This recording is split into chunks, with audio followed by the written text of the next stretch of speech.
Bueno, muy buenas tardes a todas y a todos, a quienes están aquí presencialmente y quienes de alguna manera se van a ir conectando a través de Facebook Live, ¿no? Si no me equivoco, Tiara. Bueno, en nombre del diplomado en abordaje psicoanalítico de los desafíos clínicos actuales en el tratamiento de niños y adolescentes, y de la clínica psicológica de la Facultad de Psicología de la Universidad de Diego Portales. Le doy la bienvenida a Verónica Soma. Verónica es psicoanalista, psicóloga clínica especializada en grupos psicoterapéuticos, psicoanalíticos con adolescentes. Además, tiene una especialidad en psicología médica y trabaja en el Hospital Pasteur de Montevideo. Durante muchos años, Verónica, a través del programa de salud mental del Uruguay, participó de grupos psicoterapéuticos, ¿no? Con adolescentes, que es una de las prestaciones que el programa considera para adolescentes. Y en ese sentido, yo la invité a nuestro diplomado y a la clínica. Hoy en la mañana estuvimos supervisando una experiencia grupal de la clínica para que pudiera contarnos, hacer una introducción sobre los fundamentos psicoterapéuticos de lo que es el trabajo grupal o lo que es un grupo, que no es lo mismo que talleres. Nosotros tenemos ahí en los programas de salud una especie de cultura tallerista. Vamos a hablar hoy de otra cosa, de lo que es un grupo y lo que es especialmente un grupo que tiene un horizonte psicoterapéutico. Así que le voy a dar la palabra a Verónica, va a presentar y después vamos a dejar un espacio abierto para las preguntas, ya sea a través de Tiara, que nos leerá si hay alguien conectado por allí, y aquí presencialmente. Vamos a tener 2 días de trabajo, hoy y mañana. Mañana se va a hablar sobre transferencia y contratransferencia en grupos. Hoy hablaremos de los fundamentos de la teoría grupal y trabajo con adolescentes. Bienvenida, Verónica. Bueno, muchas gracias. Qué presentación, Albana. Bueno, yo estoy encantada de estar acá otro año más, después de la pandemia, desde el 2019 que no estaba acá con ustedes. Estoy contenta. Y bueno, retomando un poco este espacio, después de todo lo que ha sucedido en el mundo y de repente con nuevas maneras de trabajar, porque ahora también podemos usar la virtualidad como antes no la usábamos, ¿verdad? Este es el gran cambio con respecto a la última vez que estuve aquí, prepandemia. Justamente Albana me pidió que hablara acerca de lo que era el trabajo de psicoterapia grupal en Uruguay. Y bueno, como ella estaba diciendo, esto está marcado dentro en sus inicios, en el 2011 en Uruguay, se implementó como una prestación la psicoterapia grupal a nivel mutual. Y en ese marco algunas mutualistas empezaron a implementar la psicoterapia de determinados grupos, entre los que los adolescentes tuvieron un gran lugar. Se hicieron muchos espacios de psicoterapia grupal y de dificultades o situaciones específicas de los adolescentes, como el embarazo adolescente, el puerperio adolescente, grupos de intercambio y también grupos de psicoterapia. Realmente hemos aprendido un montón y consideramos que es un dispositivo muy válido de trabajo en la adolescencia en particular. Pero hoy pensamos en empezar hablando un poco de lo que eran los fundamentos de psicoterapia grupal en general. Después vamos a ir un poco más a lo particular hacia los adolescentes. Entonces, empezamos con los fundamentos de psicoterapia grupal desde un punto de vista psicoanalítico. El trabajo psicoterapéutico grupal, perdón,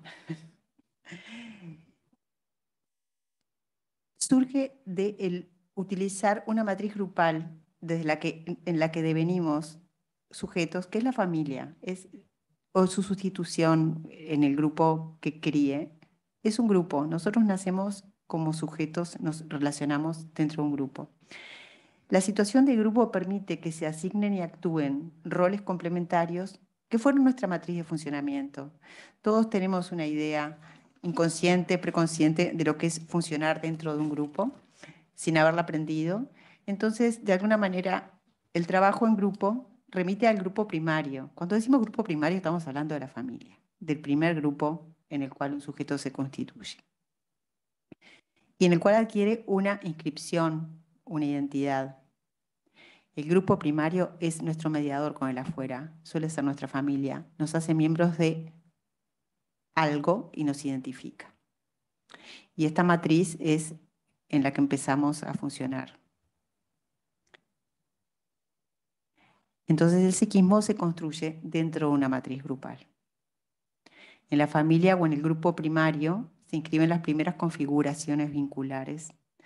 Empezamos a ser alguien y vamos teniendo una identidad que siempre está referida a otros. Somos en relación a alguien. Todos los grupos posteriores que integramos son en referencia y con pertenencia al anterior y apuntalan el psiquismo. Pueden ir pensando en todos los grupos en los cuales un sujeto a lo largo de su crecimiento se va inscribiendo: la familia, los grupos curriculares, el grupo de vecinos.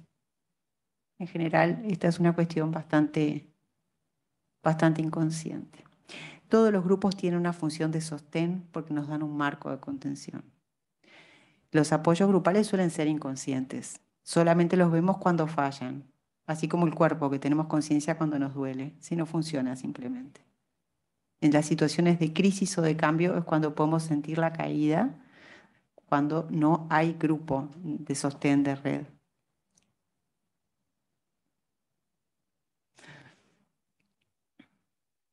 El grupo en ese sentido también constituye un cuerpo, hace un nosotros, una pertenencia, y genera una trama identificatoria, como veníamos diciendo, que supera, que es un nosotros. Acá vamos a empezar a hablar un poquito acerca de cuál es el objetivo de un grupo. Y bueno, el primer grupo, el primario, no tiene un objetivo, la familia existe simplemente y el objetivo es criar, cumplir determinados roles y se va desarrollando. Nos costaba mucho pensar en un grupo que no tuviera un objetivo. Hoy de mañana se presentó, voy a hacer Sí. una experiencia de algo que Verónica llama el grupo corredor o grupo abierto, porque es un grupo donde circulan muchas personas que no tienen un objetivo terapéutico, que cambia semanalmente. Entonces, una de las cosas que se planteó en la supervisión, cómo construir un no encuadre, es decir, cómo construir un encuadre flexible que diera lugar a la apertura, pero que no tuviera objetivo. Y eso fue una discusión bastante ardua, porque habitualmente estamos acostumbrados a pensar en objetivos, en finalidades y a veces hasta en tareas. Entonces, ¿cómo armar un dispositivo justamente abierto, sin objetivo, sin tarea, en donde se vaya dibujando un cuerpo grupal, y un cuerpo grupal particular que era este que, digamos, dinámico, ¿no? Que no es un grupo terapéutico? Bueno, estuvo muy interesante pensarlo, ¿no? Cómo se constituye un encuadre. Sí, hoy eso fue bien lindo. Vamos a contarles un poquito, ¿les podemos ¿Cómo contar contar? vos? Sí, en la mañana supervisamos una experiencia de dos compañeros de aquí de la clínica que tienen un grupo de intercambio, un grupo que funciona en paralelo a un grupo terapéutico de De niños. niños, ¿sí? Entonces, quienes vienen como cuidadores de esos niños esperan y a dos psicólogos se les ocurrió reunirlos, ofrecerles un espacio de reunión para poder estar juntos ese tiempo que estaban esperando a sus niños. Y llevan 25 sesiones, es un tiempo lindo y bueno, nos estaban contando cómo les estaba resultando ese trabajo. Le decíamos grupo corredor porque es un grupo que no está formado, es casi que casual, es la gente que viene a traer a sus niños que tiene un tiempo de espera y no es obligatorio. Es que en vez de estar en la sala de espera se reúnen en otro lugar en paralelo a conversar. Y eso tiene hablamos, ¿cuáles son las condiciones de encuadre? Bueno, son condiciones muy flexibles porque es un espacio-tiempo, que eso es una condición de encuadre, un espacio-tiempo, que puede ser que sea los lunes a las 11 o los martes a las 11 en determinado sitio geográfico y pueden entrar y se pueden ir y no tienen obligación de seguir yendo. Eso que sea un trabajo que se inicia y termina como si fuera un capítulo de una serie, no le quita efectividad ni lo hace menor. Es un determinado encuadre. Hablábamos de la diferencia con un grupo de tarea, porque no hay un fin en particular. Estas personas están ese tiempo y podrían estar en cualquier otro lado haciendo otra cosa. Igual tiene un efecto quizá terapéutico. ¿No? Haciendo una intervención de 1 hora aproximadamente, ¿no? Y le decíamos grupo corredor porque es como un pasaje, como si fueran en el metro, las personas que están en el mismo lugar que ustedes van a estar unas paradas, entre una estación y otra, gracias, pero no van a estar con ustedes como compañeros mucho tiempo de viaje. Ese tiempo igual uno los ve, puede tener un intercambio. Y estas van al mismo lado y cada uno sigue su camino después.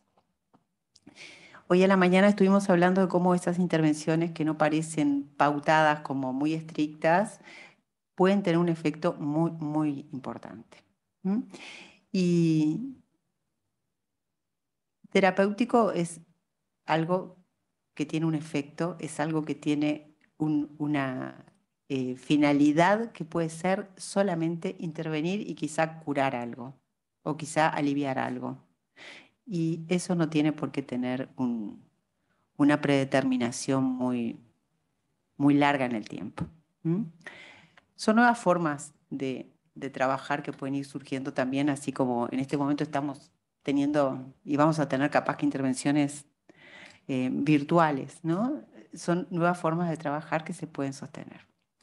El encuadre, de todas maneras, que mañana vamos a hablar un poquito más de eso, el encuadre está establecido antemano siempre, ¿no? O sea, un grupo terapéutico no es cualquier cosa, es algo que funciona dentro de determinado encuadre. El encuadre puede ser, vamos a reunirnos este martes a las 11 y esto va a tener un efecto terapéutico, es un grupo reunido. ¿Sí? Y la tarea, que era de lo que hablábamos también, grupos de tarea todos estamos acostumbrados a tener, ¿verdad? Todos funcionamos en grupos de tarea perfectamente bien porque cuando hay un objetivo para hacer algo, todos sabemos que hay algo que hacer, que se puede hacer o no, pero hay una referencia.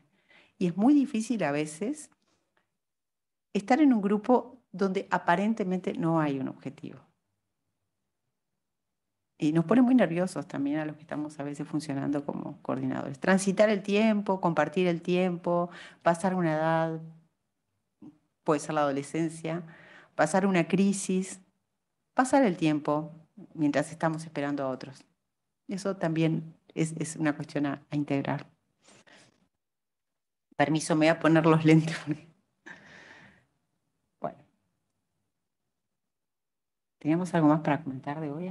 No, yo creo que vamos. ¿Vamos bien? Bueno, entonces de acuerdo a los objetivos podemos tener algún dispositivo grupal, ¿no? ¿Qué nos permite la grupalidad? Nuevas identificaciones, lugares de pertenencia e inserción, como decíamos. Y a partir de ello nos constituimos como sujetos. Y a través de los vínculos generamos una realidad psíquica consciente y también inconsciente. ¿Cómo me gustaría que pudiéramos tener como material de apoyo ya conocido por ustedes a lo que hablamos esta mañana? Esta mañana de lo que estábamos hablando justamente en esa supervisión era acerca de qué reunía a estas personas. Bueno, reunía que eran cuidadores de niños que estaban en una situación de desamparo y necesitaban apoyo de psicomotricistas. Y con eso fue suficiente para generar un montón de lazos, de vínculos y de interacciones. Y ustedes verán y estarán más que acostumbrados a ver en los grupos en los que funcionan cómo se superpone lo que es el grupo primario de cada uno con el grupo real, podemos decir, que está funcionando. Hay una matriz grupal que es inconsciente y que es la que traemos con nosotros. Y en esa superposición del grupo interno y primario con el grupo externo, que puede ser un grupo de tarea, un grupo terapéutico, surge un montón de conflictiva y de intercambio que es justamente la producción. Se dice que en los grupos terapéuticos toda la transferencia está, que mañana vamos a hablar más de eso, está potenciada, porque se cruzan, porque en una intervención individual la transferencia es de uno a uno. Y acá ya los cruces son mucho mayores. Es una red identificatoria. ¿Mm? ¿Quieren preguntar algo?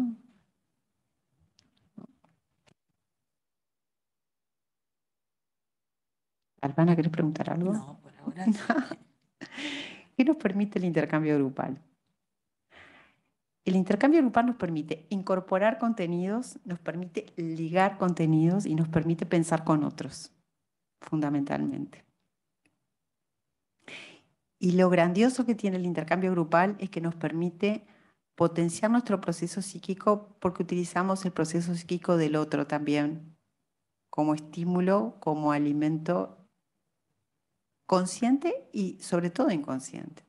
Todas las asociaciones que surgen en un grupo están potenciadas por los procesos de los demás. Entonces, ¿qué pasa? Estamos prestando todo el tiempo funciones que sirven, complementan y enriquecen la identidad y la diferenciación, porque estamos identificándonos y diferenciándonos permanentemente.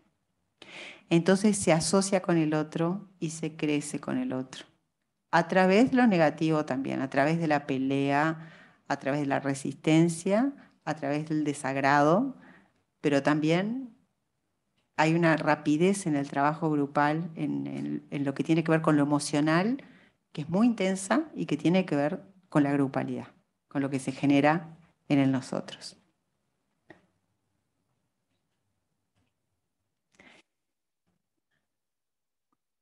Como particularidades del grupo, cada grupo tiene sus marcas como grupo, tiene sus exigencias, que las exigencias no tienen que ver con la tarea, tienen que ver con alguna cuestión interna que se va develando en el discurrir del grupo.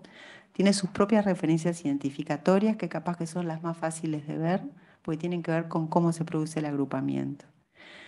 Tiene algo que tiene que ver con sus represiones o con lo que queda afuera y con lo que puede entrar de una manera o de otra. Y tiene fortalezas y tiene apoyaturas, que en cada grupo también varían. ¿Mm?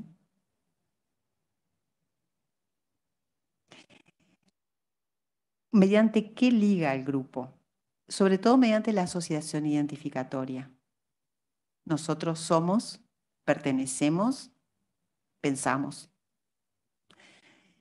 Tenemos una ilusión grupal que podría ser algo así como un objetivo o una meta o hacia lo que queremos ir.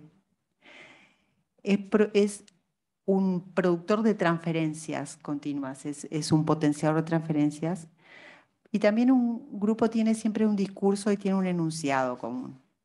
Esto es lo más parecido a los grupos de tarea, que tienen siempre un discurso. Nosotros estamos para. Lo más difícil de los grupos terapéuticos sería pensar para qué estamos y contestarnos para nada. Estamos para estar, que ya es un montón estar, viendo los procesos. Hay algo del grupo que es como un laboratorio, donde se procesan un montón de fenómenos que no son siempre conscientes, pero que se trabaja con ellos, con las emociones que surgen en el grupo. ¿Mm? Y trabajar con las emociones en sí expone mucho también. Estamos bajo la mirada del otro, estamos mirando. Vieron que los grupos están reunidos en círculo en general. Entonces hay un efecto visual también que potencia todo lo que tiene que ver con el intercambio. No es solo la palabra hablada, es la palabra hablada y es la actitud. Cómo me muestro, cómo me ven, cómo los veo.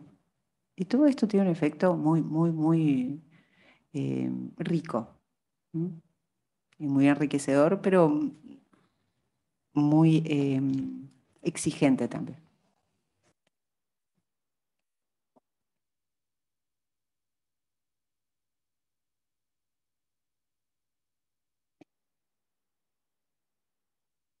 ¿Qué logramos mediante el trabajo en grupo?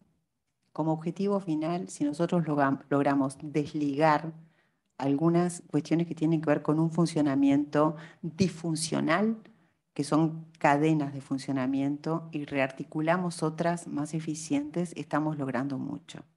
Esto puede tener que ver con cómo nos vinculamos, que en un grupo se ve rápidamente en las alianzas que se forman entre los integrantes del grupo, en los subgrupos, como se suele decir, que se forman, y que esto remite en general a los primeros grupos, al grupo familiar o a los grupos escolares, o a los grupos de pertenencia. Entonces, cuando logramos desligar algo que es una forma de funcionar, estamos logrando ir contra la repetición. Hay personas que siempre sienten que quedan excluidas de todos lados, ¿no? Y pertenecen a un lugar de excluidos. Y lograr que se sientan incluidos, no en el grupo, sino que se sientan incluidos en una cadena en la cual siempre repiten la exclusión, es muchísimo.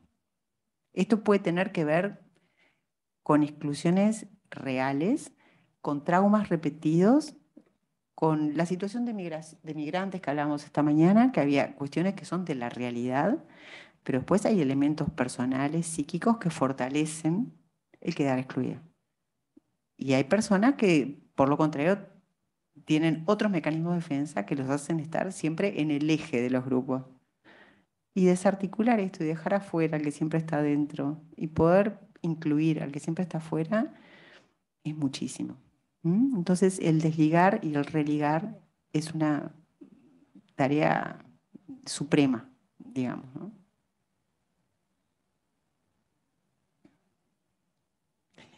¿Esto cómo se puede lograr?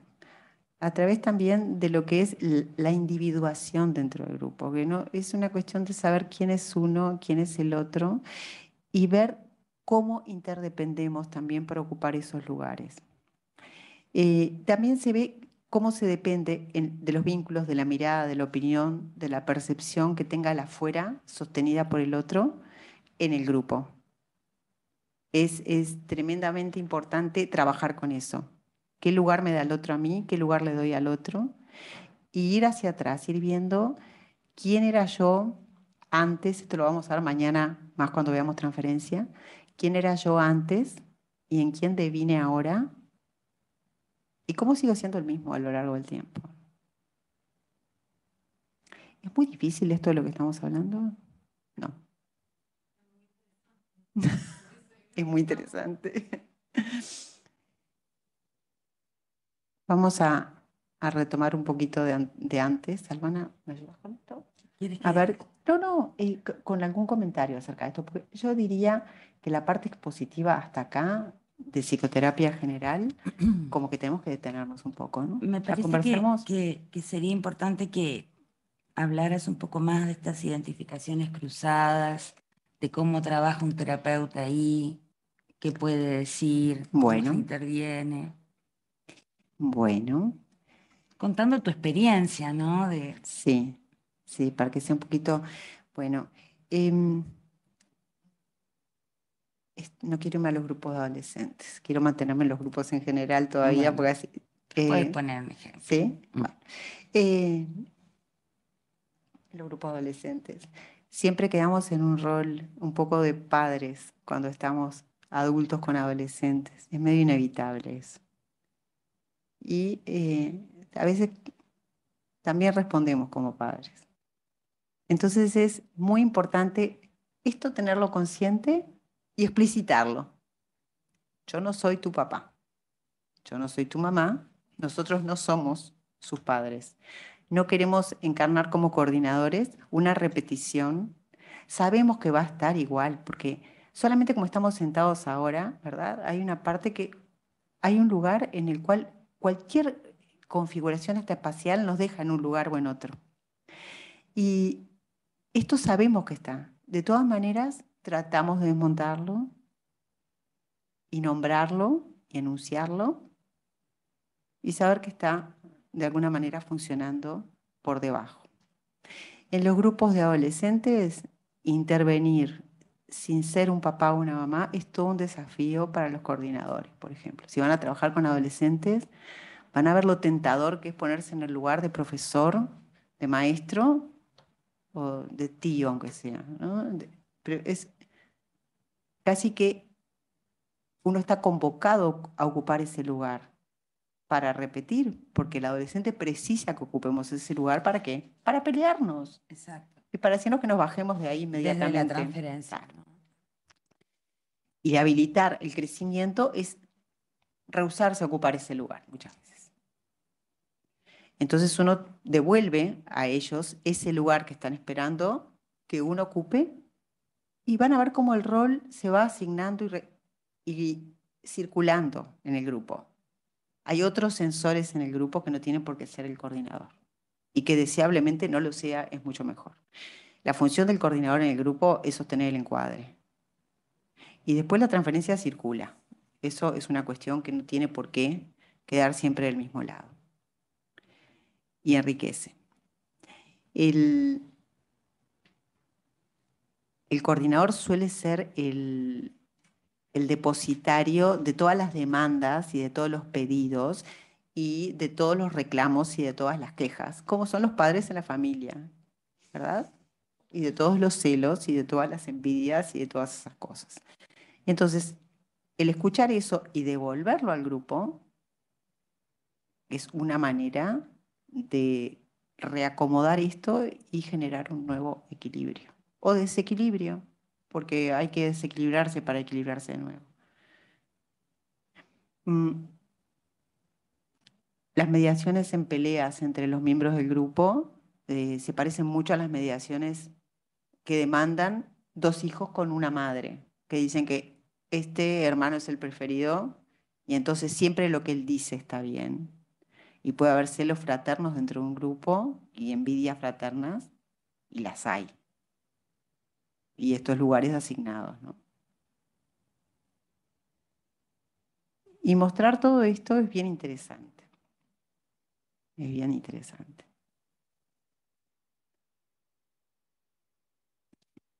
¿Cómo se genera el encuadre de un grupo terapéutico? ¿Qué coordenadas se definen? Bueno, las más importantes son el espacio y el tiempo. Y algunos límites de lo que se va a permitir y lo que no dentro del grupo, lo que está permitido y lo que no está permitido. ¿Qué se les ocurre que no puede estar permitido en un grupo que tiene una finalidad terapéutica? Hablen, por favor. ¿Qué puede no estar permitido?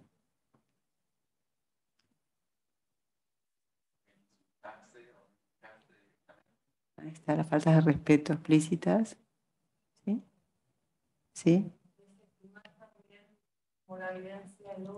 Ahí está, desestimar la vivencia del otro. Sí.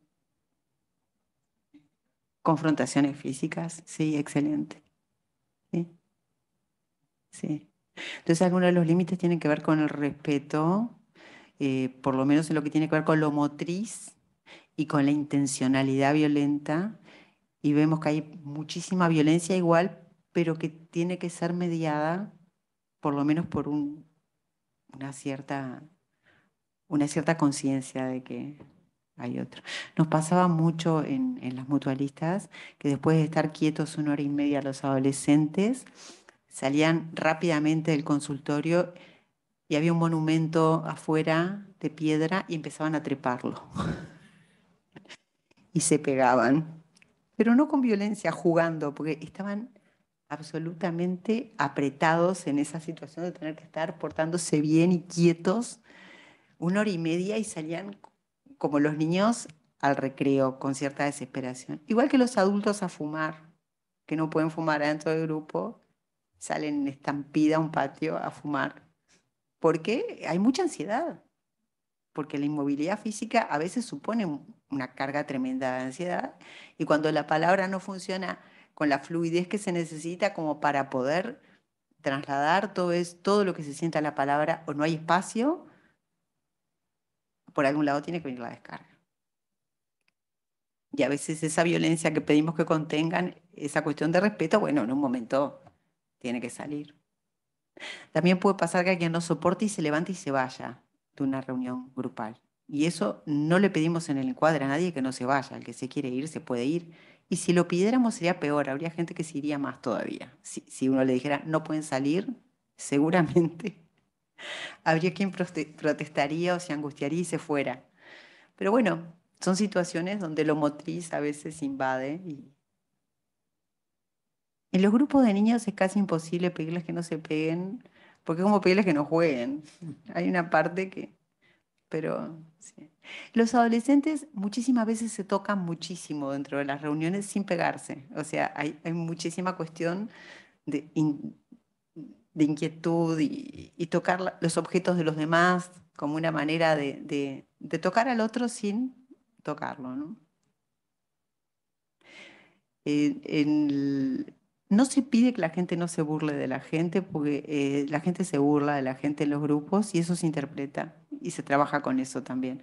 Porque si pidiéramos que fueran tan bien educados, que no se portaran de ninguna manera desagradable para el otro, el grupo no tendría ningún sentido tampoco, ¿no? Sería como cualquier otro lugar lleno de reglas. La regla de repente tiene que ver con el no golpear, el respetar el espacio físico, el horario y alguna cuestión más. El No, pago. no hablar fuera del grupo, ¿no? Eso es muy, muy interesante. A ver, ¿puedes explicar? Sí, sí. Hay distintas escuelas y distintas transgresiones a esto, ¿no? Eh, eh, yo creo que ya es como imposible que la gente no hable fuera de los grupos, porque ahora hay tantas maneras de hablar que alcanzaría con que miraras una red y vieras qué están haciendo tus compañeros de grupo, o que alguien quiera mandar un mensaje, como le decimos, un tiro por elevación, decir algo para que todos lo vean en una red social y ya habría una manera de hablar con los demás, ¿no? Pero sí, sería muy importante que no se hablara afuera de lo que se habla dentro del grupo, por lo menos. ¿Mm? A veces no se puede evitar el contacto afuera y a veces prohibirlo es lo que más atractivo lo hace, es imposible de controlar. Pero sí una cuestión de cierta confidencialidad con respecto a las cosas que se hablan adentro del grupo para con la gente de afuera. Eso yo creo que se respeta en general, por el interés de todos. ¿Mm? Y porque eso también liga y da un sentido de pertenencia y de intimidad, como la familia, que hay cuestiones que son íntimas, son de una familia, y la gente las respeta. Es como que cada uno tiene una idea de lo que es también un cierto agrupamiento anterior y se puede, si se quiere, respetar lo que es la confidencialidad de los demás. Y alguna otra cosa de encuadre que se les ocurra, espacio, tiempo, confidencialidad.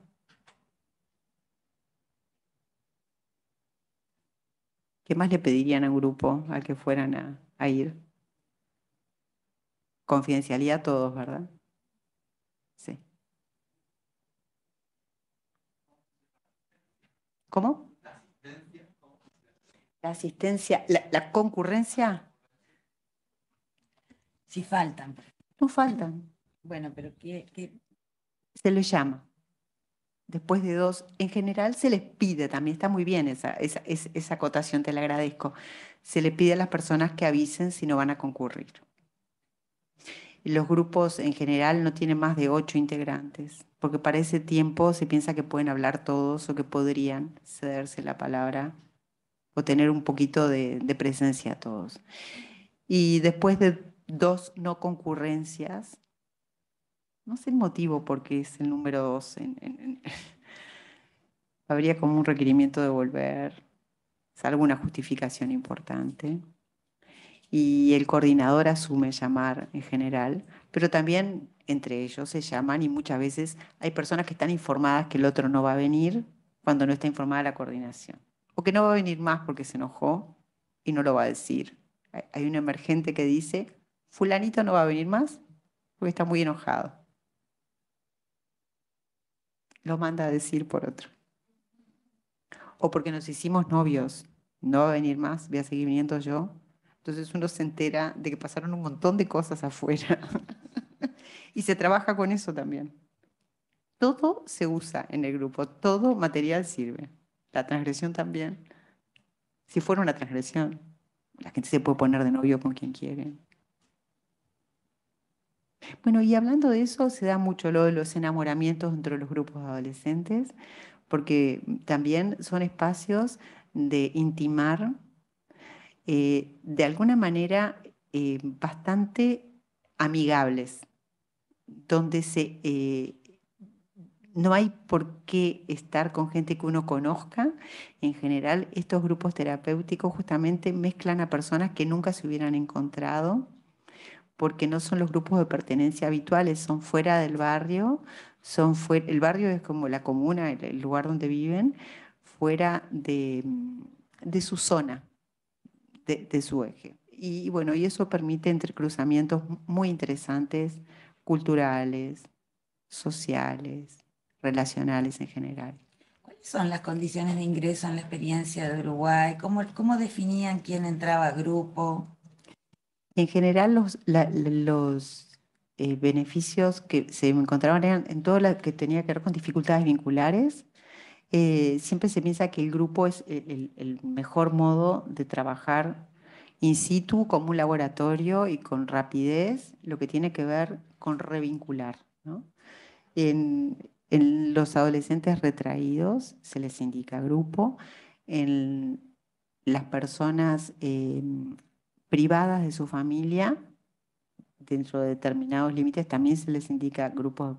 Y en todo lo que tiene que ver con aislamiento en general, se les indica grupo.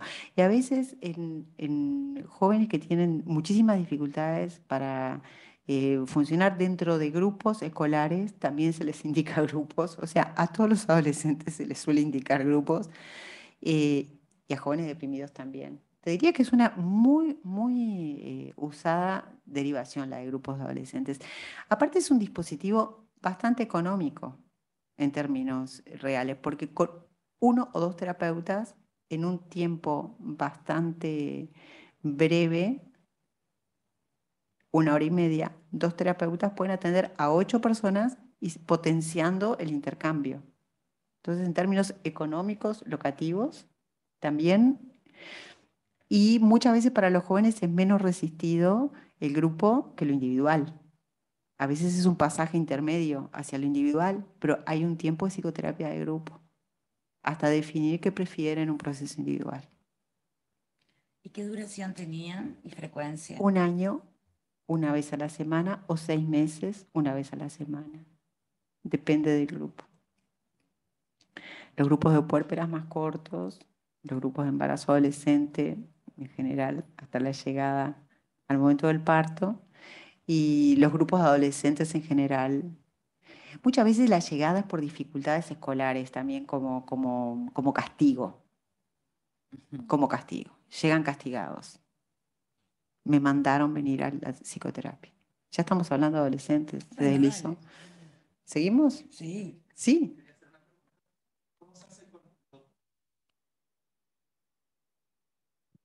Como con lo que podríamos considerar como distractores, es decir, uso de tecnología, celulares, comida, Se les saca en el todo. grupo, se les quita todo. Se les pide que no usen. Sí, se les pide que no usen. Es muy difícil. Es muy difícil. Depende de los grupos. Hay grupos que voluntariamente ellos establecen la regla, ellos mismos se regulan y dicen, deja el celular. Te pedimos, pero hay veces que uno ve que quedan así mirando su celular como si necesitaran. Hemos implementado a veces un recreo del grupo de 5 minutos donde pueden usar el celular y después vuelven al grupo. Y es como un descanso que tienen como si fuera un recreo de estar con los demás, para irse a estar con uno. Pero ¿cuántas personas lo hacen también en la vida, que cada tanto rato miran su celular para irse? Bueno, sí. Se pide que... Nos ha pasado igual de joven que está con el celular, así mirándolo, y no, porque me tiene que llamar mi madre, o porque me tiene que llamar, y no está llamando a nadie, es solamente que no. Es todo un tema. Sí, se trata de que no se use.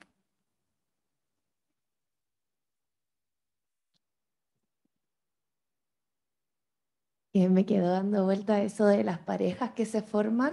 Es como una norma que no suceda. No. Y entonces, ¿cómo funciona después ese subgrupo? Porque es como que tienen una intimidad dentro y también fuera del grupo. Y eso de la comunicación es imposible impedirla fuera. Es imposible. Es imposible. Sería irreal pensar que con... Es absolutamente imposible. Yo creo que es una cuestión que ya creo que nos daría vergüenza decir, ustedes no pueden hablar fuera de acá. No, es tan fácil. Em, no he visto que se casara nadie por haberse noviado en un grupo.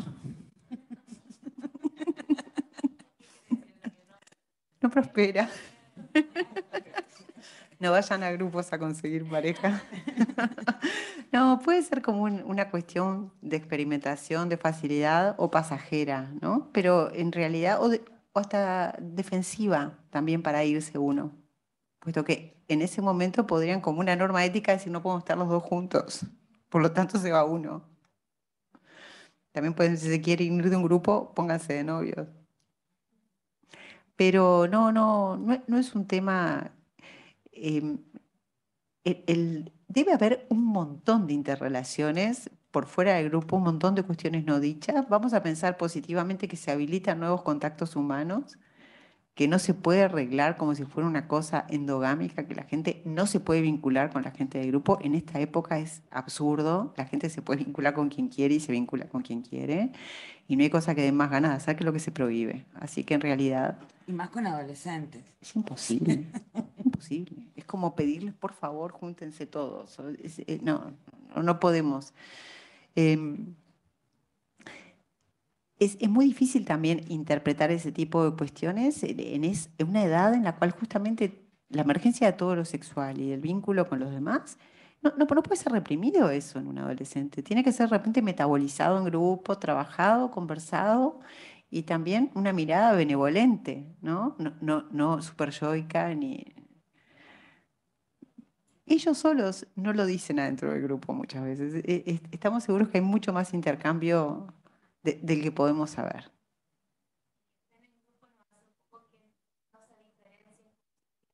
Sean uno, o sea, que estén en pareja, o eso de no hay los otros.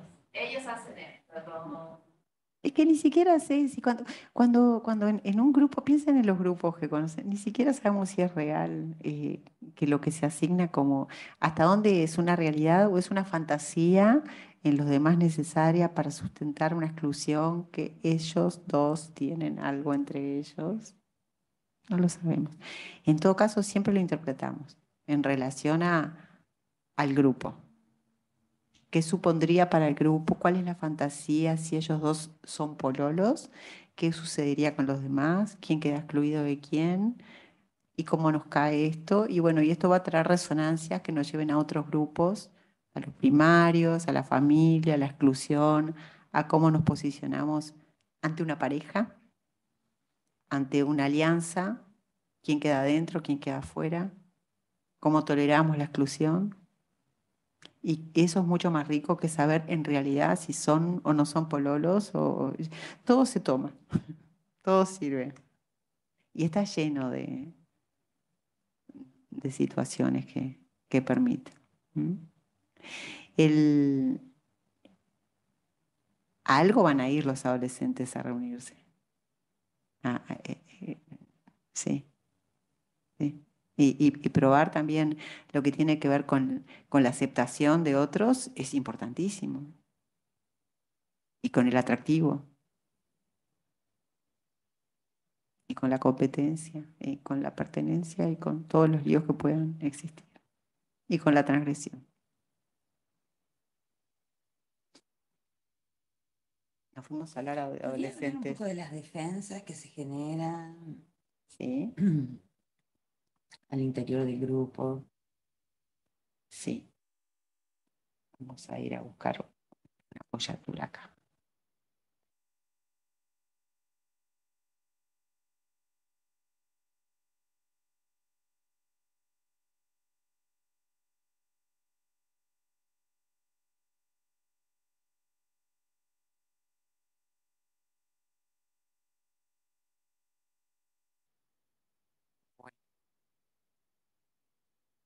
¿Qué ansiedades se movilizarían en los grupos de repente, no?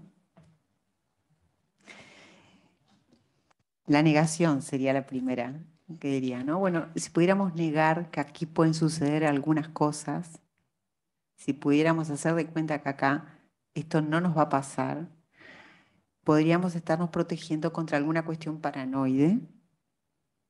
¿Mm? Esto acá no va a pasar, por lo tanto lo tenemos conjurado.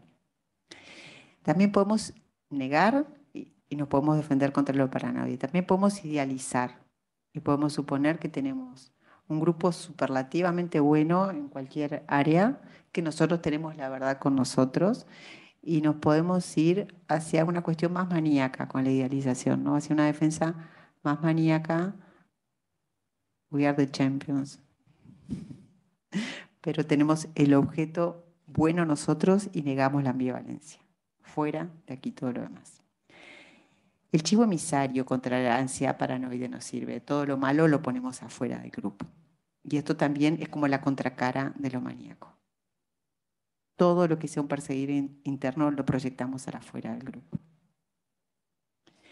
Lo que es tremendo es cuando esto se da vuelta y el perseguidor está dentro del grupo, que esto también cambia. Entonces, es muy importante cuando estamos en la función de coordinadores interpretar rapidísimo cuando vemos que estas defensas empiezan, aunque tengamos como que desinflar algo, no, no somos los mejores, no, este no es el mejor grupo. Lo que cohesiona, después cuando cae, deshace todo, ¿no?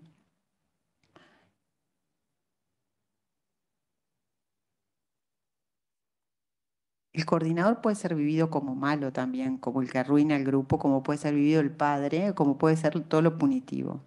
También puede ser que todo lo malo esté dentro del grupo y que todo lo bueno esté afuera. Y este grupo es espantoso y es horrible como era mi familia, la peor familia y el peor coordinador.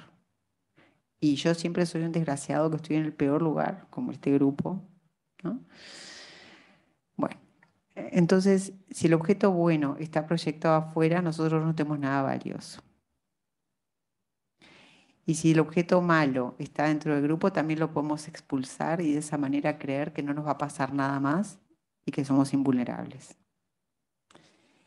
Y esto tiene que ver con cómo se manejó en nuestra familia, en nuestro grupo primario, todo lo que tenía que ver con los clivajes, con lo que es bueno, con lo que es malo, con lo que tenemos nosotros, con lo que tienen los otros y con quién tiene la culpa de las cosas, ¿no? Si la culpa está dentro, si la culpa está afuera. Todos estos procesos están al servicio de mantener la ilusión grupal, ¿no? Y evitar la angustia de no pertenecer, de partirse o de no compartir más nada con los demás. Esto se interpreta siempre que se puede, ¿no? ¿Cuál sería un ejemplo bueno para ustedes de idealización grupal? Un grupo idealizado.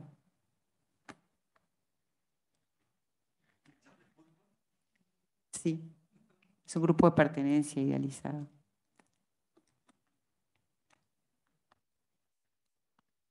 Familia, sí. También la familia. ¿Cuál otro? ¿La universidad? ¿No? Sí. Porque también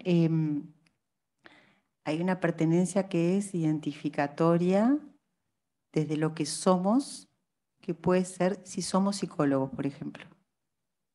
¿Qué es ser psicólogo? ¿Qué es pertenecer a esto? ¿No? Y es de las cuestiones que van deviniendo. Yo soy un sujeto que creció en tal familia con tal apellido y después me voy constituyendo en un estudiante de psicología y después soy un psicólogo. Y este tipo de pertenencias son las que no se pierden nunca, porque uno nunca deja de pertenecer a la familia en la que nació y nunca uno puede dejar de ser psicólogo, por ejemplo, si lo es, puede no ejercerlo, pero una vez que tiene el título lo tiene para siempre. Entonces, estos elementos de identificación internos también hacen en lo que va, bueno, en lo que va deviniendo uno. Hay otras pertenencias que son distintas, ¿no? Porque uno puede cambiarlas, pero hay cuestiones que son lo que uno es y eso no tiene vuelta. ¿no? Entonces, los mecanismos de defensa que destacaríamos serían la negación, la idealización, la proyección afuera.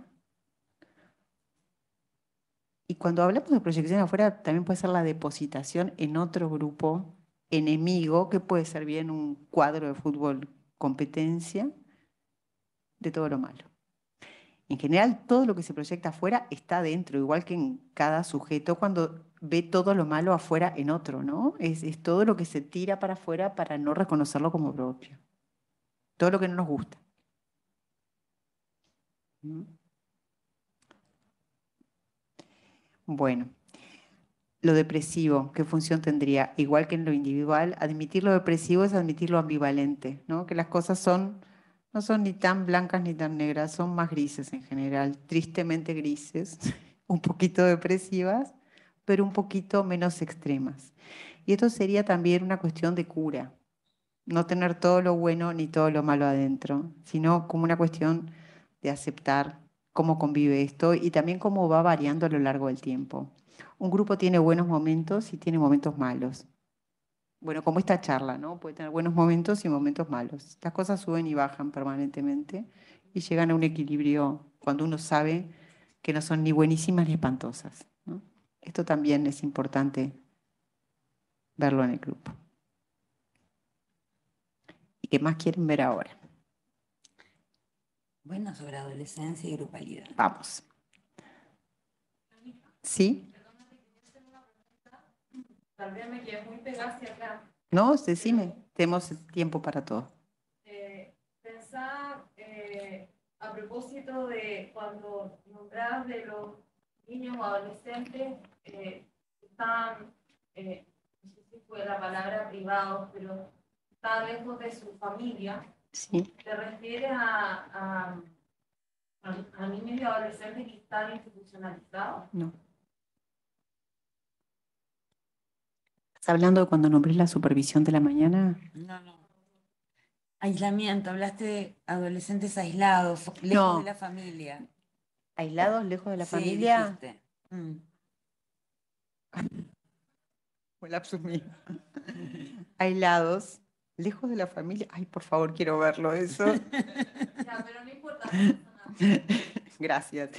Aislados, lo que debo haber querido decir, y dije eso, fue que están solos, lejos de la familia, no físicamente, alejados, metidos para adentro, en su cuarto, digamos, replegados. Eso. Gracias por aclararlo, porque sí, porque si no quedaba muy raro. No, pero también, o sea, lo pensaba a propósito de eso, como a propósito de lo que tú estabas hablando del grupo terapéutico, tal vez me quiere pegar también con esa palabra.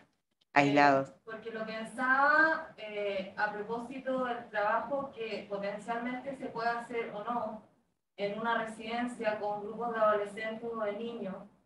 En mi experiencia de trabajo al menos, yo diría que cuando yo lograba visualizar que tenía efecto mis intervenciones, que eran muy acotadas, digamos, porque había todo un marco judicial dentro, era impresionante cómo cuando se generaba esta identidad grupal, a propósito de ciertas intervenciones o qué sé yo, cómo en cada niño o en cada adolescente se notaba que, por ejemplo, había remisión de sintomatología muy angustiosa, dejaban de cortarse muchas veces. Entonces pensaba también a propósito de algo que me pareció muy interesante cuando hablabas de cuando lo importante que era ligar al que está afuera y desligar al que siempre está dentro en el sentido, entiendo yo, en términos de poder, de lo que puede ocurrir dentro. Sí. Me parece muy interesante porque plantea una ética a pensar, una ética a intervenir. Me pasó en un grupo algo muy chico. Pero contanos cuáles son los grupos donde intervenís. Yo trabajé trabajé mucho tiempo en un hogar de niños. En un hogar de niños. Sí, sí. ¿De qué edades? De 0 a 18. Ah. Tenía algo muy pro desde mi parte antes de yo empezar ahí y cuando también empecé a trabajar ahí, que tenía que ver con que era una residencia donde lo bueno que tenía era que a los hermanos no los separaban, porque muchas veces entraban 5 a internación con una medida de protección y se dio una cautelar de alejamiento de la familia de origen, y los hermanos podían estar todos juntos, no los separaban de residencia en residencia como suele ocurrir. El trabajo con hermanos, como poder trabajar el vínculo fraterno entre ellos también, instalarlo muchas veces o tratar de generarlo, porque muchas veces no había nada que ligara, sino que estaba todo muy oscurado. También fue un trabajo muy lindo, pero sobre todo cuando se fueron generando un poco armando de la nada.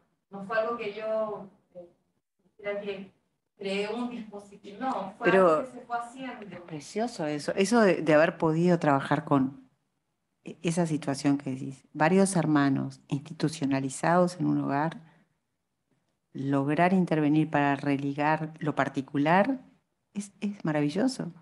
Porque también se contaba la historia. Claro. Había algo muy importante ahí, la historia familiar, quiénes eran, la mayor tenía el recuerdo, le recordaba a la más chica cómo era, cómo caminaba cuando era guaguita, qué color le gustaba, qué comía. Entonces, era muy, muy bonito y insisto, con efectos. Pero claro, porque eso es el efecto de ligar recuerdos, ligar una historia, construir una narrativa,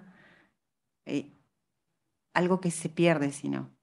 Y si no hay nadie que lo esté motivando y mirando, eso que pasa en una mesa familiar, que la gente dice, tú cuando eras chiquito caminabas como un cangrejo para el costado y tú llorabas cuando tal cosa y tu abuelo, bueno, esa cuestión normal que debería vivir todo el mundo, en gente que está en una institución, separados todos, no hay quien lo relate. Entonces, ahí la función de repente que ocupa un hermano mayor relatando eso puede ser un lugar paterno en un momento o hasta el lugar de una abuela. Capaz que tuvo la fortuna de escuchar antes de que se rompiera ese núcleo familiar algunas cosas que puede transmitirle a los demás, o tuvo alguna matriz de ver que alguien hacía eso y lo puede hacer a su vez. O miraron televisión y vieron que eso lo hacen en la televisión, que las familias se reúnen y entonces pueden reproducir y generar algo que tiene unos efectos constitutivos para el psiquismo, muy importantes, y que puede salvar a una persona de un montón de cosas. Solamente habilitar un espacio donde una familia de hermanos se pueda reencontrar y armar una narrativa, muchísimo. Eso es terapéutico, súper terapéutico. Pasamos a adolescencia. Pasamos. Acá tenemos. No sé qué hora es. 30, 40 minutos. 30 ¿Sí? minutos. Interpretación adolescencia. Interpretación y adolescencia. Son dos separados. Dale, interpretación y adolescencia. Eso, grupos terapéuticos. Grupos terapéuticos. Vamos a grupos terapéuticos adolescentes. ¿Están muy cansados? Bueno.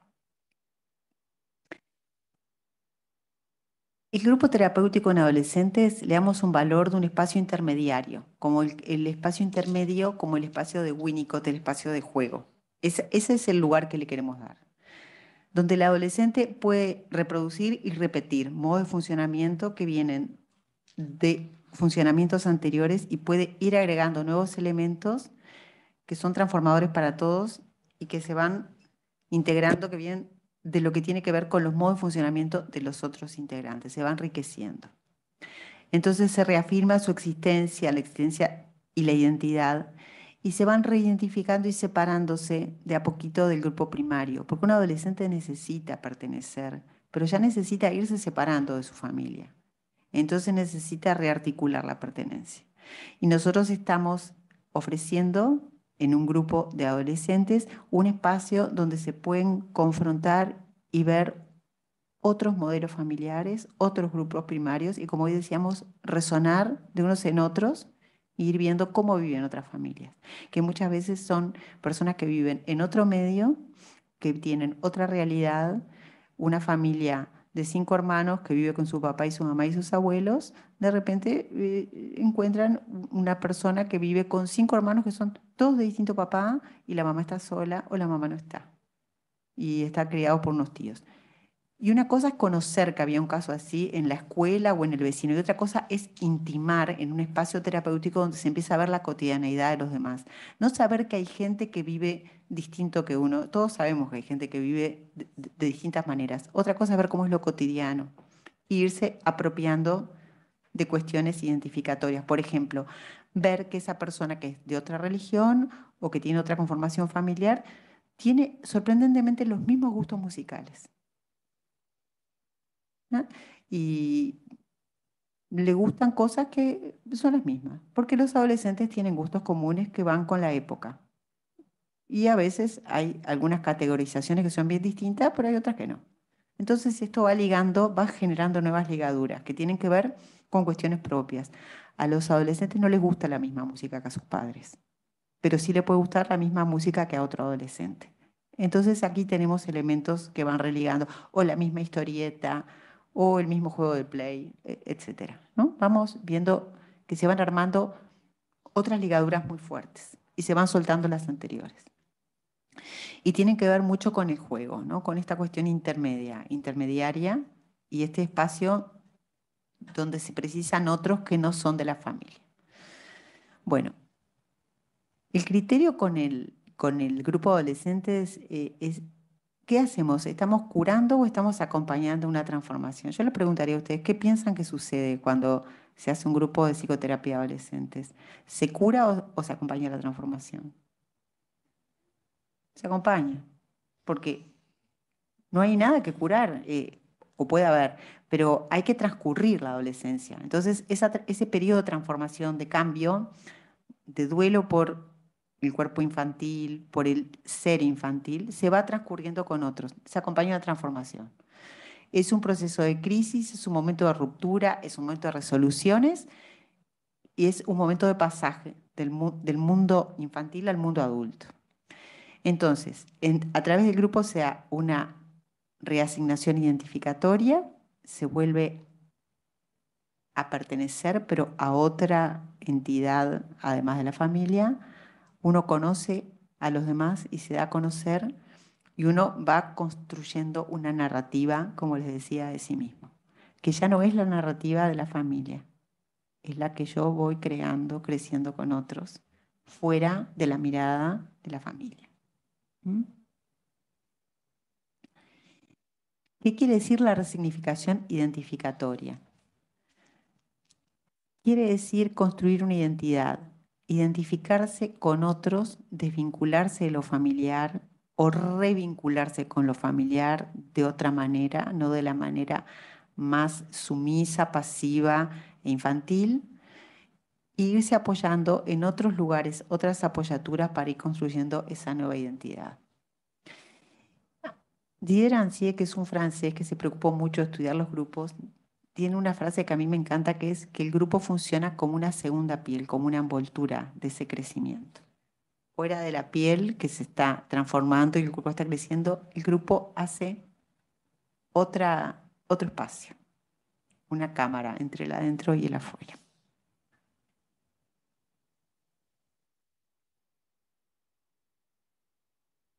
Fue muy rápido, ¿no? No. Bueno, conocerse y conocer a los demás en esta etapa.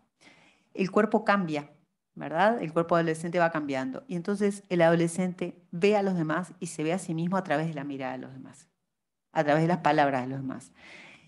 Se va construyendo, va dudando, va pensando, va reflexionando y se va viéndose en los otros. Y también, esto no es una cuestión que el adolescente llegue y piense, ay, yo me estoy conociendo y reconociendo. Esto es algo inconsciente que va funcionando y que se va nombrando y que sí, de repente es una tarea del coordinador nombrar esto. Acá estamos cambiando, acá estamos viendo cómo creces, acá alguien creció de repente mucho en unos pocos meses, o su cuerpo cambió de forma, los demás hacen burlas, o sea, ven, reconocen, no tienen la misma mirada benévola o criticona que puede tener la familia. La gente se mira de otra manera, con otra motivación, con otro afecto puesto en juego. Y se nombra esto. Y esto es muy importante, ¿no? Entonces, el conocerse y el reconocerse tiene mucho que ver con lo físico en la adolescencia también. Y la construcción de una nueva historia, que esto me encanta. Es la primera vez muchas veces que las personas se versionan a sí mismas en un espacio libre, porque piensen la cantidad de condicionantes que hay hasta llegar a un grupo. Qué difícil que es existir fuera del grupo, del lugar donde uno vive, del lugar donde uno estudia, o del lugar donde, cuando digo uno vive, es la casa, pero es también la zona, el barrio, la comuna, no sé. Sí, y el lugar de estudios. Fuera de eso, muchas veces la primera salida a un exterior ajeno, donde uno puede hasta mentir acerca de sí mismo, o sea, mentir en el sentido de fantasear, es esta. Sin ser confrontado con nada. Se puede dar una versión de sí mismo que no tiene por qué ser real, que tiene que ver muchas veces con la fantasía y con el deseo, sin estar siendo censurado ni mirado. Entonces, esto es importantísimo, porque nosotros vemos a veces cómo se visten las personas para ir al grupo, y es como el momento en el que realmente son, y se muestran como se quieren mostrar, y tienen su ropa para ir al grupo. Y suele ser una ropa que no, su ropa o su manera, es casi como jugar, es como ir a una fiesta, no para pasarla bien, para hacer de otra manera. Y muchas veces, bueno, nos ha pasado que hay chicos que no pueden ir porque los padres le dijeron que no podían ir así vestidos. ¿Y cómo querías venir vestido? Y a veces se cambian afuera y entran con la ropa que sacaron a escondidas adentro de una bolsita o de la mochila porque querían traer eso. Y es muy importante este espacio de libertad, donde el otro lo mira, lo ve, lo que se conoce, se reconoce y se coteja con otro y va siendo otro, ¿no? Distinto. Es muy, muy maravilloso esto. Sí, sí, es muy maravilloso. ¿Qué pasa también? Pasa que en general, muchas veces en la psicoterapia de adolescentes, mutual, que es yo no diría no es pública, es a través de como un seguro de salud, pero no privada del todo, sino del el FONASA, se llama, acá también se llama FONASA, ¿no? Bueno, nosotros vemos muchas veces, veíamos antes de la pandemia mucho, la importancia que tiene, por ejemplo, en el mostrarse a los demás, algunas cuestiones que tienen que ver con la identidad a través de los calzados deportivos. Supongo que acá, no sé, en Uruguay son muy, muy caros, muy caros. Y muchas veces vemos que hay una relación inversa entre la cantidad de dinero que tiene la gente y el calzado que usa. A menos dinero, un calzado más caro. Nos pasaba a nosotros y se los hacíamos notar que cuando hacíamos una experiencia similar a la que relataron esta mañana, de tener un grupo de padres y grupos de adolescentes, si bien no eran los mismos papás de los mismos adolescentes, los que teníamos los mismos terapeutas, pero veíamos que sus papás venían con unos zapatos muy económicos, muy baratos, frente a la cantidad de dinero que gastaban en los zapatos de sus hijos. De los señalamientos que hacíamos al grupo de padres siempre, ¿por qué estaba de una manera tan poco equitativa destinado el dinero a los zapatos? Y bueno, y acá veíamos la fantasía de los padres acerca de que sus hijos vistieran bien. Y vestir bien muchas veces era tener calzado deportivo muy caro. Y ellos que caminaban muchas horas tenían zapatos, calzado de muy baja calidad o muy incómodo. Y esto duele mucho a los padres verlo, pero tiene que ver con las expectativas depositadas. El calzado deportivo suele ser la cuestión en la que hay más consenso, que los chicos creen que necesitan uno caro, igual que el celular, y los padres también, mejor que el de ellos. Y esto muestra muchísimo. ¿no? Esto es me fui para aquí acerca de la construcción de la nueva historia porque es de las cuestiones que nosotros tomamos para hablar. ¿Cuán importante es eso?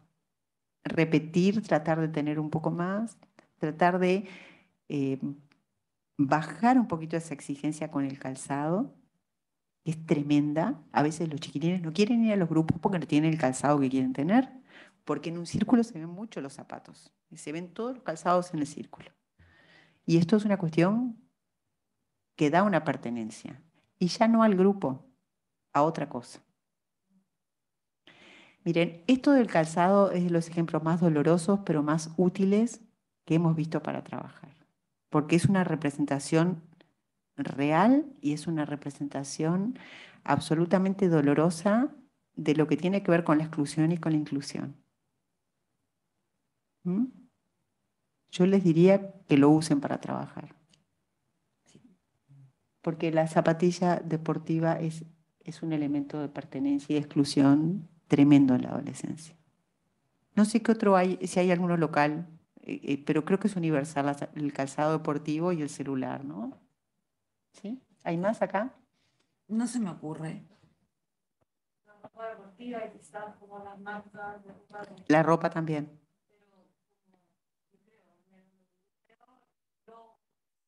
Eso, sí. Pero hay un énfasis en el calzado.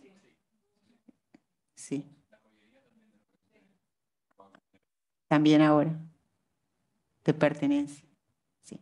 De repente eso puede ser más, no sé, ¿es tan universal como el calzado o el celular?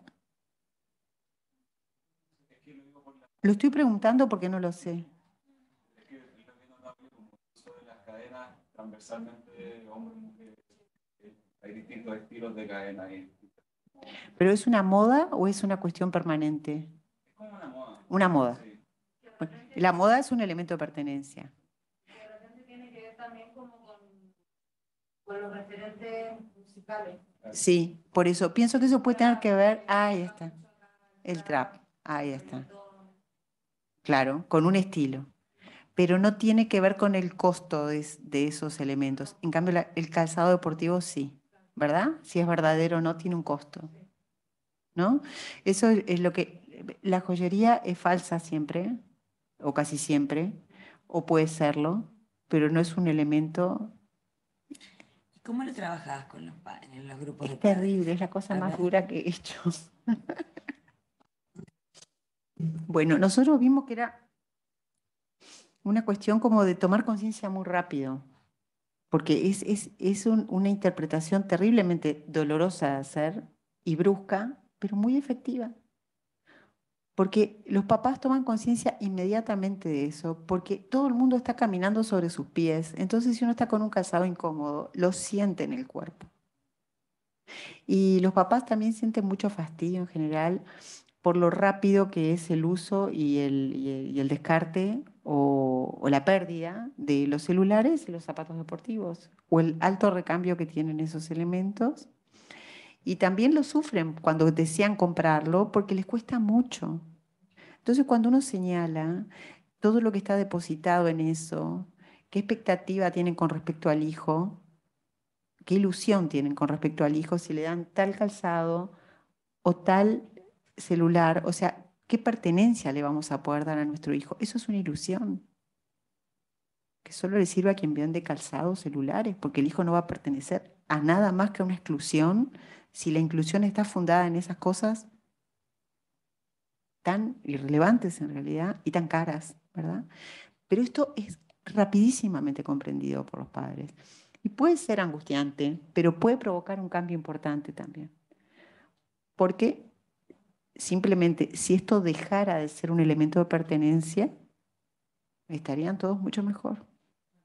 Es muy difícil que ocurra. Hay una maquinaria de industria para que esto no suceda, pero señalarlo ya es importante. Porque a veces nadie se lo señaló nunca. ¿En el grupo de adolescentes lo señalan? Sí, pero es mucho más desestimado por los adolescentes. Igual lo escuchan, igual lo escuchan. Lo escuchan.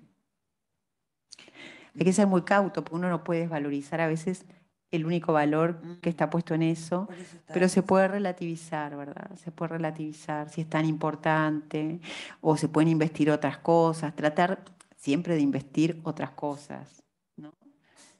El cuidado del cuerpo, no en exceso, pero sí en el cuerpo, no en los calzados, sino en el cuerpo. Las metas deportivas también en sí, no los championes. Championes le decimos en Uruguay las zapatillas deportivas. No el calzado, sino realmente lo que podés hacer con tus piernas. Puede ser jugar muy bien al fútbol, correr mucho, hacer muchas cosas, hacer skate. Son tus piernas, no el calzado, ¿no? Es eso como redirigir hacia cuál es el verdadero poder. Son tus piernas jóvenes y que funcionan bien, no tu calzado, ¿no? Eso a veces, eso sí funciona. ¿Mm? Sí, sí, con las chicas también. En fin. Este tema que yo me detengo tanto, les voy a decir, es apasionante para nosotros cuando encontramos algo que realmente da en el clavo. Parece una tontería, pero es como un resumen de un montón de cosas que da que pensar y que permite otras asociaciones que a veces son, bueno, esas son de cada adolescente, pero llevan a cuestionamientos éticos y llevan a revisiones acerca de lo importante y llevan a ligazones nuevas y asociaciones que no sabemos dónde nos llevan, ¿no? Pero que son muy, muy importantes de habilitar.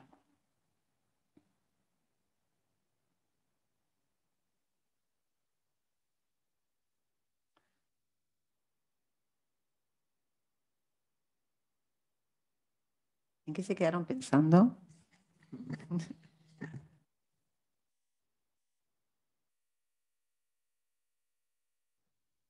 Bueno, seguimos con lo mismo.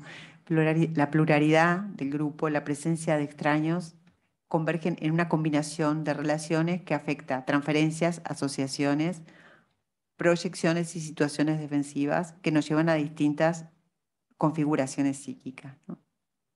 Se arma una trama distinta. ¿Alguien acá trabajó con grupos de adolescentes? ¿No? ¿Alguien trabaja con adolescentes? ¿Individual?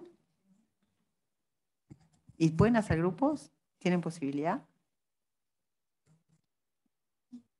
¿Tienen? ¿Mm? ¿No tienen? Sí, ¿por qué no? Supongo.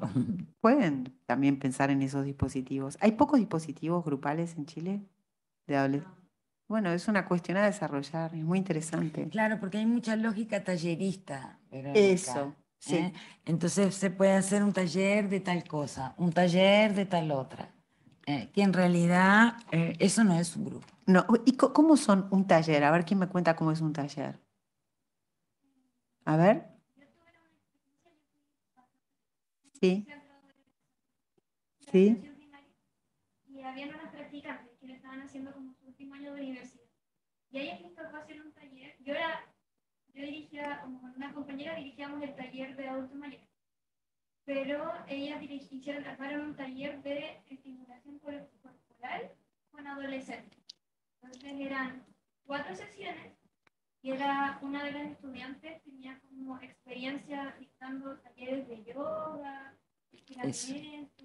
Entonces se juntaron como 4 sábados en la mañana que eran 4 adolescentes entre 13 y 15 años. Yo no vi como el desarrollo del taller, pero eso duró y eso fue.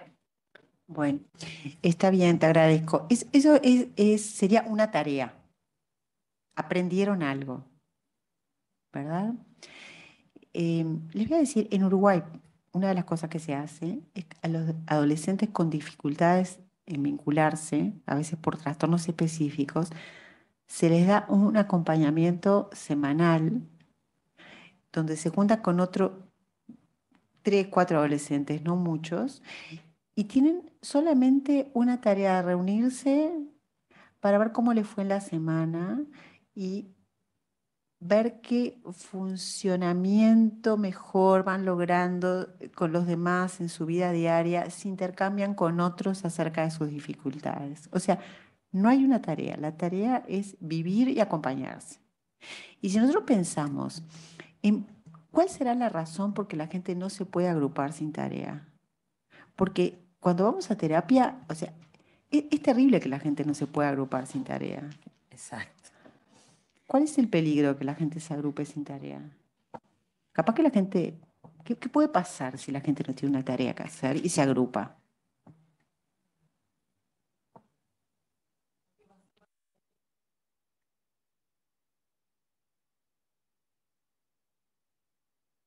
Capaz que la gente se da cuenta de cosas si se junta sin tarea, ¿no? Claro, porque la tarea tiene que ver con la productividad, lo neoliberal, el rendimiento, la eficacia. Entonces vamos a Exacto. hacer yoga, vamos a hacer así, vamos a hacer así. Vamos a hacer. Hacer. Está sustentada en el hacer. Y el pensar, cuando Se estamos elide cualquier haciendo, posibilidad de pensamiento, claro. ¿no? De la palabra. Y hoy fue muy interesante porque en la mañana en la supervisión, justamente una joven colega decía, bueno, pero a lo mejor se podían plantear algunas tareas en el grupo, hacer algo para que para que no se sostuviera siempre en la palabra. Cuando es al revés, ¿no? ¿Cómo, cómo recuperamos La palabra. palabra y el intercambio que no esté mediado en la lógica de la productividad, de lo que sirve y de lo que no me sirve? ¿Eh? Es justamente todo lo contrario. Es terrible cómo nos acostumbramos a tener que reunirnos para hacer, porque cuando no estamos reunidos, ¿qué estamos haciendo?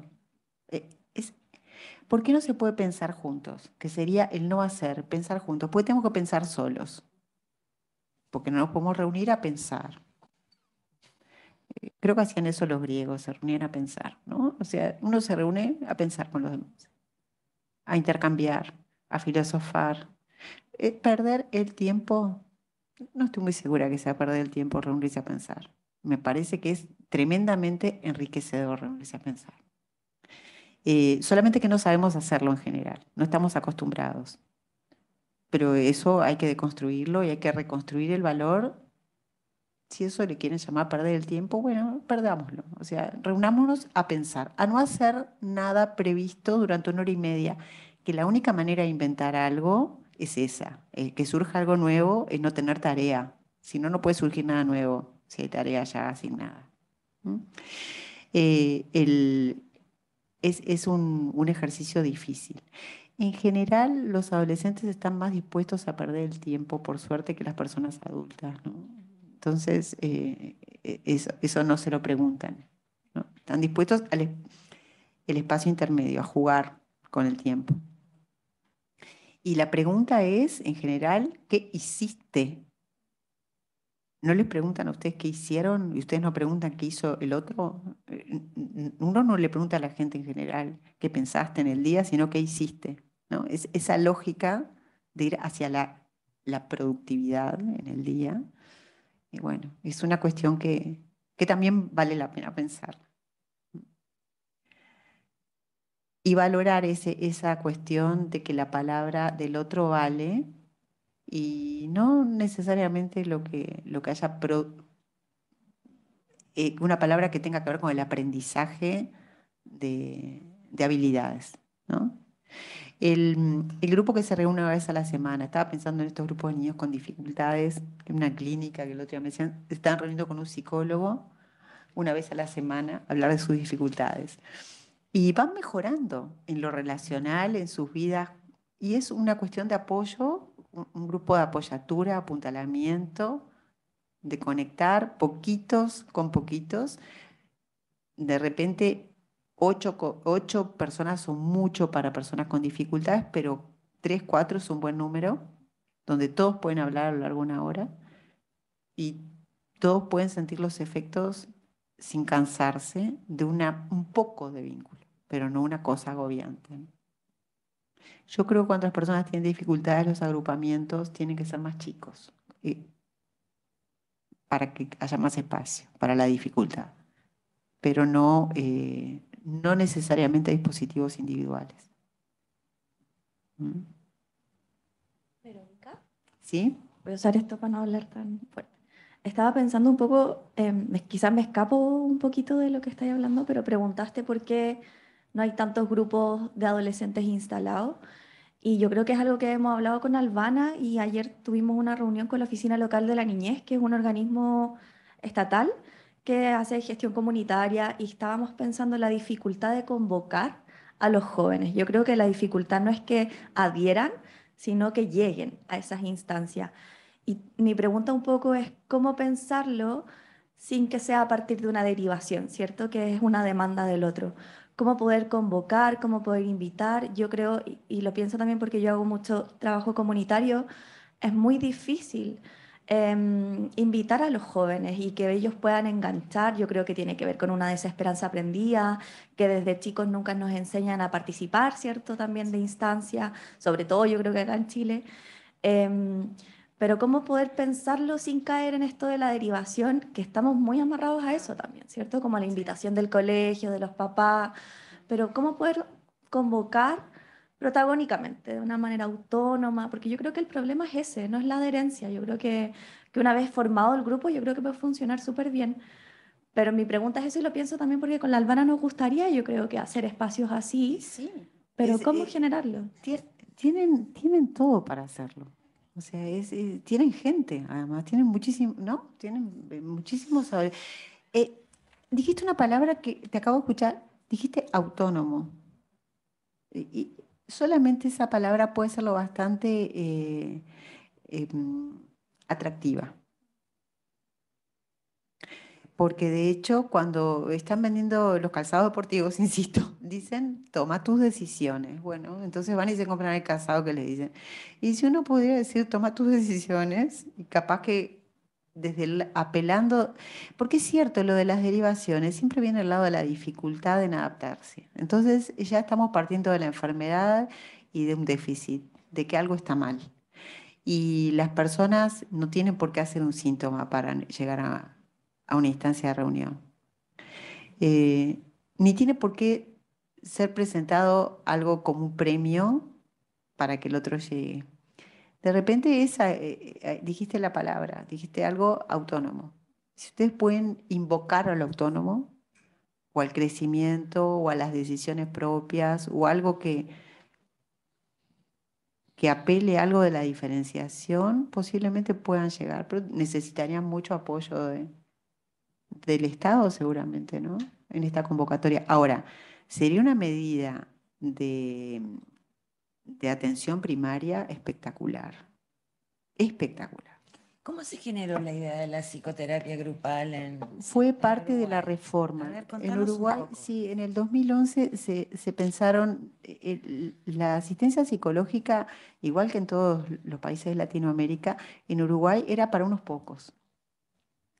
Y cuando se hizo la reforma de la salud en 2011, dentro del programa de salud se incluyó como prestación obligatoria, así como las personas tienen derecho a ir al médico, a una revisación odontológica, a las vacunas, que también tuvieran acceso a una psicoterapia individual o grupal o a un espacio de intercambio al menos. Derivada con un copago pequeño o sin ningún copago.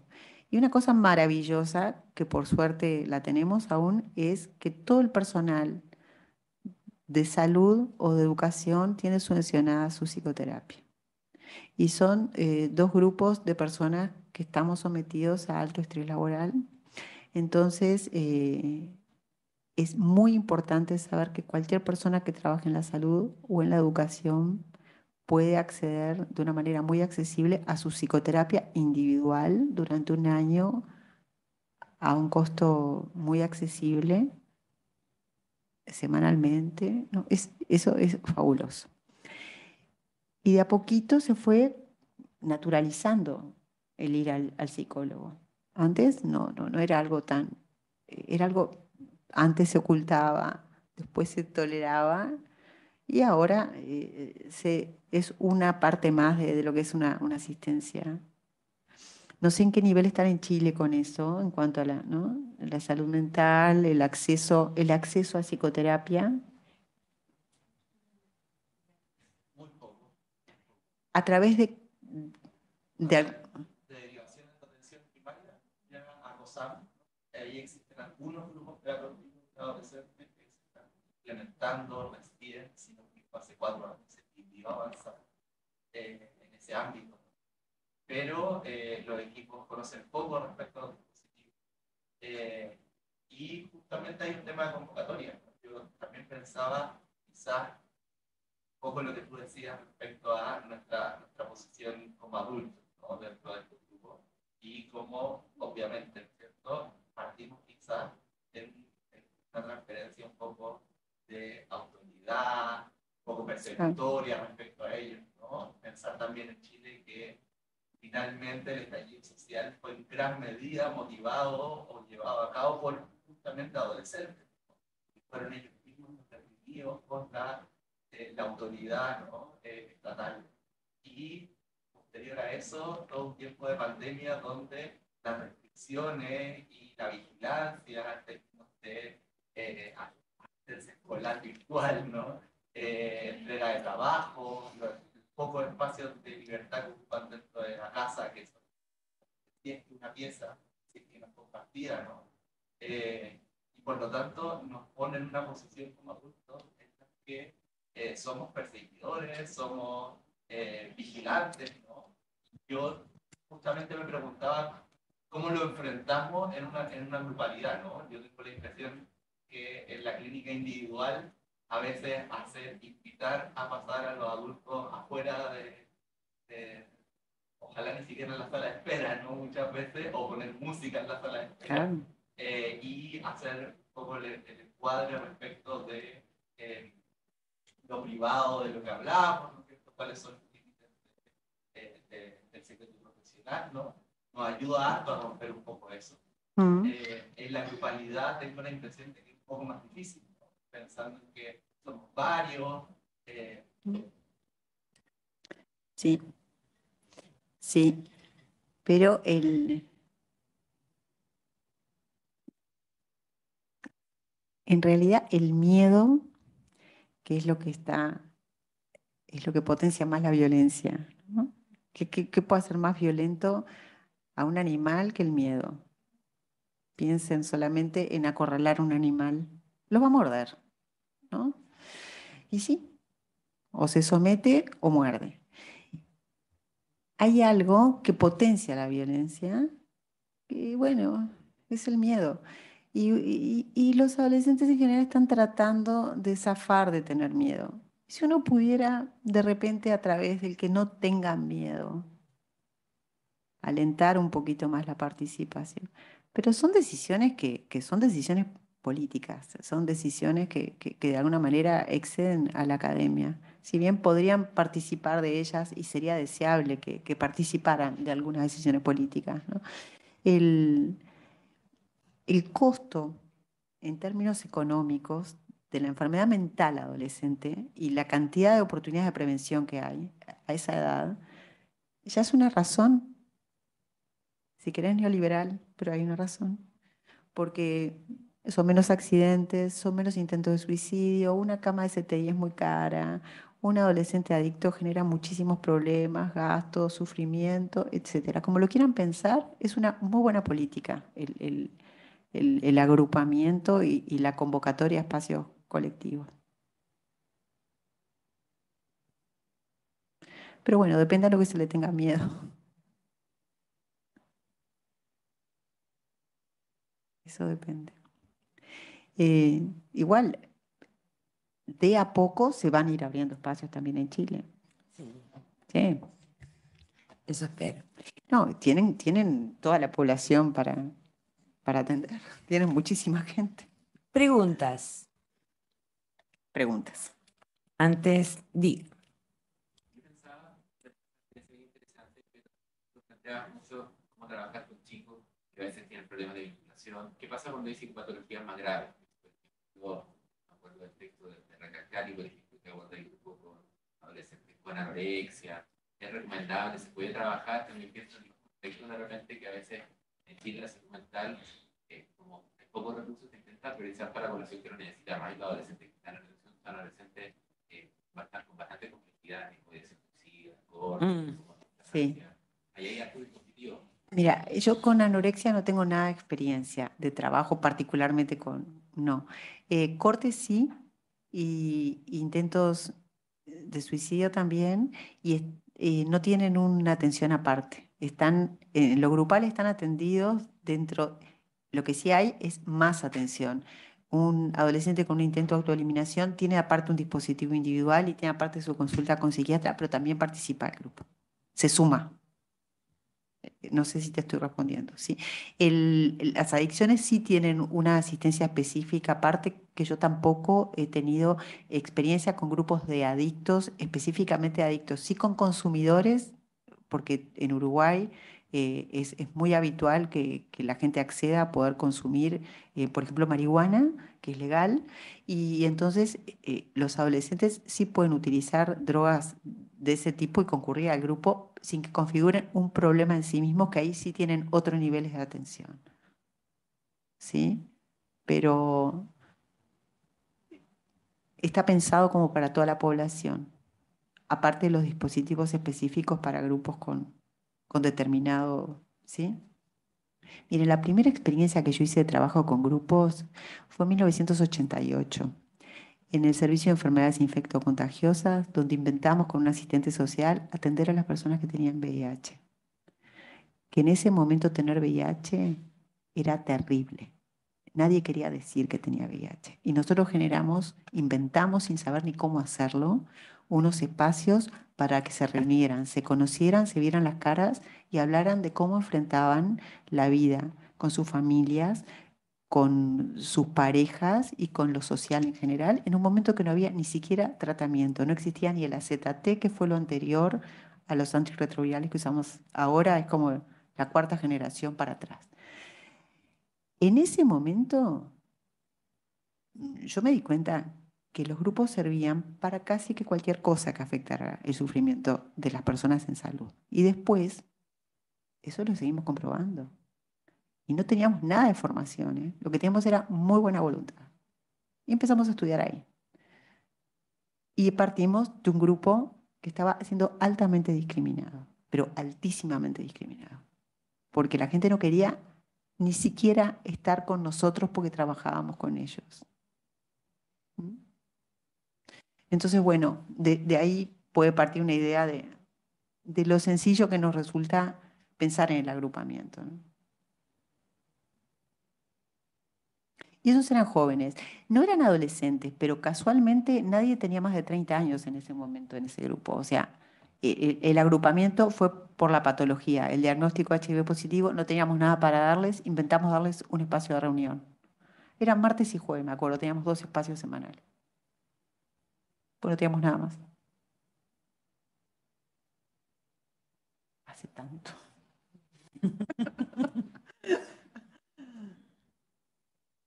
Bueno, ¿alguna pregunta más? No sé si por ahí hay alguna pregunta. ¿Cerramos? ¿Les parece? Muchas gracias. Nos vemos mañana. Muchas gracias, Verónica. Muchas Mañana gracias. vamos a trabajar transferencias. Sí, y piensen preguntas o cuestiones que les queden, porque mañana vamos a abrir un espacio para que puedan intervenir más, por favor. Sí, somos los mismos que nos reunimos en círculo. Como grupo. Como grupo. Lo hicimos un año, ¿te acordás? Sí. Hicimos un grupo. Hicimos un grupo. Sí. Bueno, muchas gracias por venir. Gracias.